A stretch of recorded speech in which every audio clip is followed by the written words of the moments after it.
IT job కోసం చూస్తున్నారా? ఐటీలో కెరియర్ బిల్డ్ చూసుకోవాలనుకుంటున్నారా? అయితే సమాధానం కోడింగ్ ట్యూటర్.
ఏం అర్థమే కావడం లేదా రావణ చౌదరి?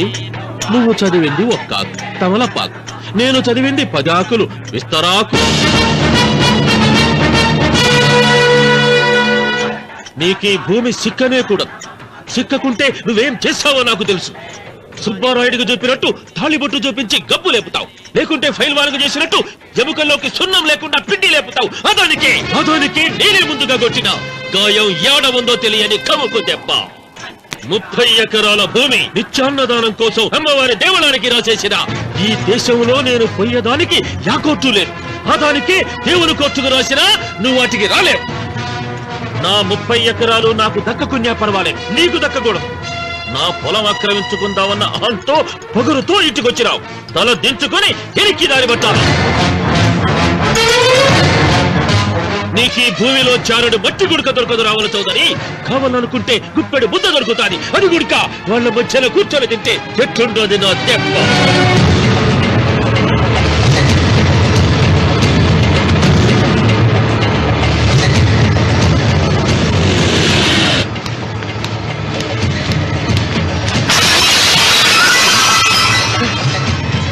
ఏమైంది?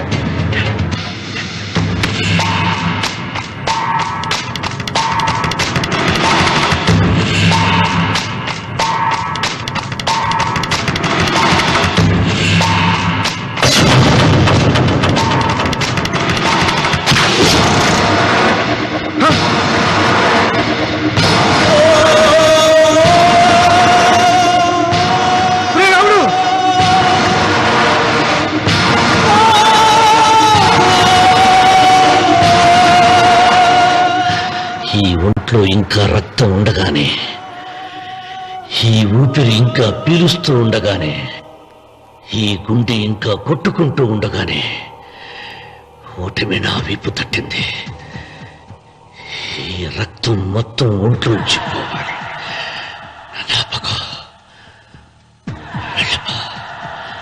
వెళ్ళిపో.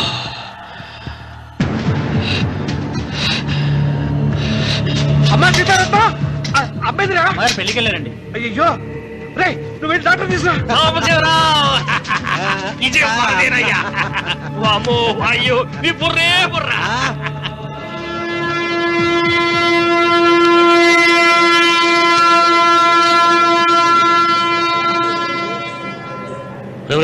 ఏంట్రా కింద పడింది తింటున్నావు? రేపటి నుంచి మీరు కూడా తినాలండి. ఎందుకురా? లేకపోతే ఏంటండి, పని అమ్మాయిని ప్రేమించగానే సరిపోలేదండి, వాళ్ళు అలవాట్లు కూడా నేర్చుకోవాలి.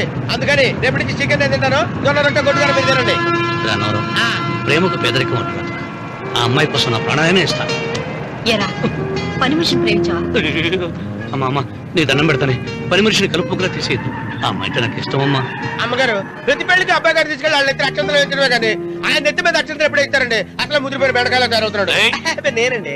ఆ అమ్మాయి దేవురు ఆ విషయాలన్నీ నేను తర్వాత చెప్తాను కానీ అమ్మగారు ఆ చేతుల మీద కానీ నాకు కూడా పెళ్లి చేయండి. నీకు పెళ్ళా? అవునమ్మగారు, అబ్బాయి గారు పని అమ్మాయిని ప్రేమిస్తే నేను బాగా డబ్బులున్న అమ్మాయిని ప్రేమించారండి. అదిగో రైలు సిగ్నల్ ఇచ్చారండి. మీరు మా పెళ్లికి కూడా సిగ్నల్ ఇచ్చేస్తే ఈ రోజు మీ ఇద్దరికి ఏమైందిరా? ప్రేమలో పడ్డాం. ఆ? నమస్కారం బాబు గారు. నమస్కారం అండి. రండి.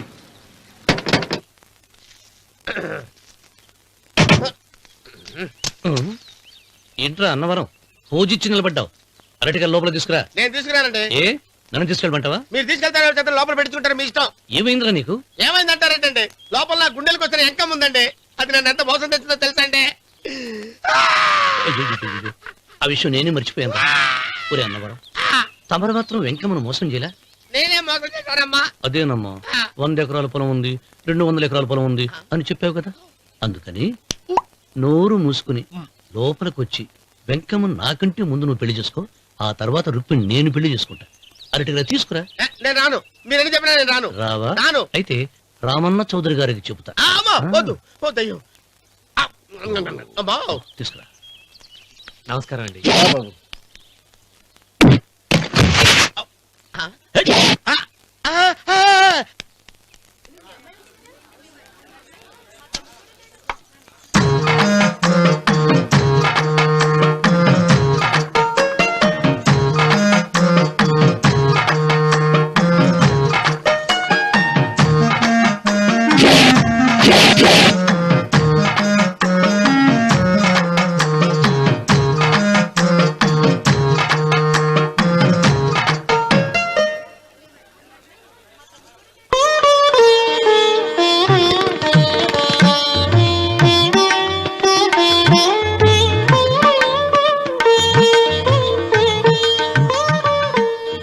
పంతులు గారు, ఇప్పటికే ఆలస్యమైంది. త్వరగా జాతకాలు చూసి లగ్న పత్రికలు రాయించండి. నేను అదే కంగారు పడుతున్నానండి. ఇప్పటికే ఆలస్యం అయిపోయింది, మంచి ముహూర్తం దాటిపోతుందేమోనని. మీరు మాత్రం ఏం చేస్తారండి? మీ ఊరు నుంచి బయలుదేరి రావాలంటే ఒకవైపు కొండ, ఇంకోవైపు చెరువు, మధ్యలో ఆలయం. ఆలయం లేకపోతే సమయానికి వచ్చి ఉండేవాడుగా. గాయం ఏడ ఉందో తెలియని కముకు దెబ్బ. 30 ఎకరాల భూమి నిత్యాన్నదానం కోసం అమ్మవారి దేవుడానికి రాసేసిన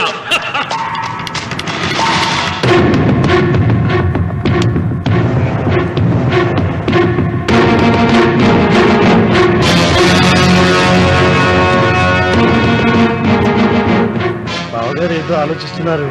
లాంఛనాలు ఏమన్నా కావాలంటే చెప్పమనండి. ఏమిట్రా ఇంకా ఆలోచిస్తున్నావు? రావుడు, వాళ్ళంతా కంగారు పడుతున్నారు.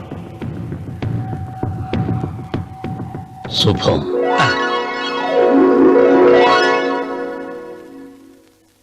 ఏం మాట్లాడుతున్నారు రావణ చౌదరి గారు?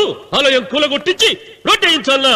ఇన్ని సంవత్సరాలుగా మన గ్రామం కుగ్రామంగా మిగిలిపోవటానికి రహదారి సదుపాయం లేకపోవడమే కారణం. ఇదిగో 6 మైళ్ల పొడవున రోడ్డు వేయించడానికి ప్లాన్ సిద్ధం చేశాను. దీని మూలంగా నేను 120 ఎకరాల పొలాన్ని పోగొట్టుకుంటాను. అది సరేనండి, మరి ఆలయము? పదవిలో ఉన్న వాళ్ళు ఆలోచించవలసింది ఆలయాన్ని గురించి కాదు, ప్రజల శ్రేయస్సు గురించి. ఒక పక్క కొండ, ఇంకొక పక్క చెరువు, మధ్యలో ఆలయం. దాన్ని పడగొట్టకపోతే ఇంకో 6 మైళ్ల దూరం ఎక్కువ పెరుగుతుంది. అది అమ్మవారి ఆలయము. నోరు లేని అమ్మవారి కంటే నోరున్న జనం గొప్పవాళ్ళు. రోడ్డు లేకపోబట్టే ఈ పల్లెలోని పేద ప్రజలు పండించుకున్న కూరగాయలు పట్టణానికి తీసుకెళ్లలేకపోతున్నారు. వాళ్ళ బాగు కోసం రోడ్డు వేయించి తీరుతాను. దానికోసం ఏమైనా చేస్తాను. ఏం చౌదరి గారు, మీ ఇంటి మొగల శివలింగం ఆన్నే ఉండాలా? దానికి దినాము పూజలు పురస్కారాలు జరుగుతాండాలా? అమ్మవారి దేవళం మాత్రం కూలగొట్టాలనా? మీరు మీ ఇంటి ముందున్న శివలింగాన్ని పీకి పారేయండి, అప్పుడు ఆయన ఒప్పుకుంటాడు. నువ్వు ఈ మాటను అంగీకరిస్తున్నావా? ఒప్పుకోండి సాంబశివరావు గారు. ఈయన శివలింగం జోలికి ఏమాత్రం పోతాడో నేను చూస్తాను. కానీ ఏమి, ముందు శివలింగం పడుగొట్టరి, ఎరుకొసిరి ఆలయం గోడ మీద పలుకు వెయ్యరి.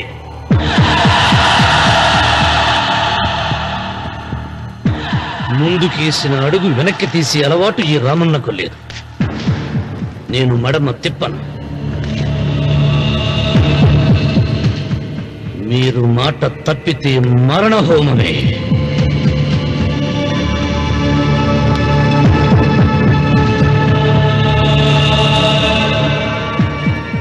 ఊపు చూస్తా ఉంటే శివలింగాన్ని పీకి పారేసెట్టే ఉండాడే. అయితే సాంబశివరావు గారి 30 ఎకరాలకు ఎసరే. ఆ ఇంటి ముందుండేటిది మామూలు రాయి కాదయ్యా, మహిమగల శివలింగము. తరతరాలుగా వాళ్ళ వంశాన్ని కాపాడుతాడాడే దేవుడు. చెయ్యి వెయ్యని తెలుసది.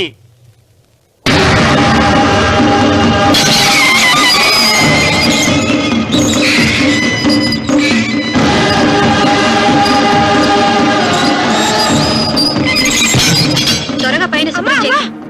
అయ్యగారు వీధి గుమ్మం నుంచి వస్తున్నారమ్మా. వీధి గుమ్మం నుంచి వస్తున్నారు.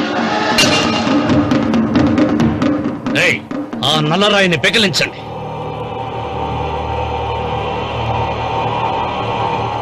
ఓ, మీరందరూ హిందువులు.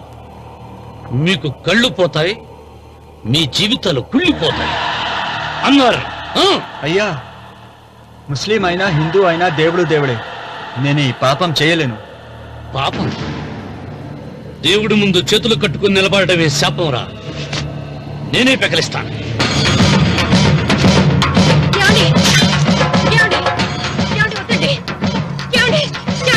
సీత, ఉత్తమ జాతి స్త్రీ ఒక్కసారి కోరిక కోరుతుంది, రెండోసారి అడగకూడదు.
రామన్న, నీ తాత ముత్తాతల కాలం నుంచి ఉన్న స్వయంభూలింగాన్ని తీసేసి మహాపరాధం చేశావు.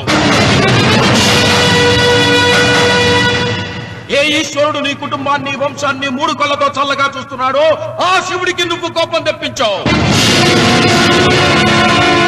మాట వేయించడానికి నువ్వే వడివిరా. భగవంతుడే వేయిస్తాడు. అమ్మవారి ఆలయాన్ని నువ్వు తాకలేవు. మళ్ళీ శివరాత్రి నాటికి నీ స్వహస్తాలతో నువ్వు ఆ స్వయంభూలింగాన్ని తీసుకొచ్చి యథాస్థానంలో ప్రతిష్ఠించకపోతే నీ వంశం నిర్వంశమైపోతుంది.